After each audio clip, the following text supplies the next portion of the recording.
అలాగే ఇంకో ఎక్కడో మీరు అందరూ ఇక్కడికి ఏదో కార్యక్రమం కానీ తీసుకొచ్చినప్పటి కూడా అందరికీ నా యొక్క నమస్కారాలు. అలాగే పిల్లలు కూడా అందరికీ నా యొక్క నమస్కారాలు. ఈరోజు మా స్టేషన్ ఏంటంటే గ్రామాలలో ఇప్పటికి కూడా చాలా మంది ఇంకా అక్కడక్కడ పొగాకు అంటే మీకు అందరికీ తెలుసు. పొగాకు అంటే చాలా మంది ఫీలింగ్ సిగరెట్లు కాకుంటుంది కదా, ఎంత ఎఫెక్ట్ అవుతుంది. చాలా మంది లంగ్స్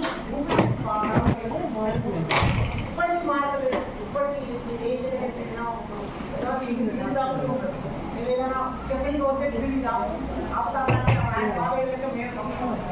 అందుకే నేను ఏం చెప్తానంటే ఇంత డేంజర్ తెచ్చాం పొగాకు, దాన్ని నివారించాలి. అంటే మనం కనీసం కేవలం వల్ల గవర్నమెంట్ చట్టాలు తీసుకొస్తుంది పొగాకు కాకుండా ప్రయోజనం రాకుండా చాలా మంది తగ్గింది. ఇంకా ఒకప్పుడు అయితే సిగరెట్ రోడ్ల మీద పోతుంటే 10 మంది సిగరెట్ కావాలి.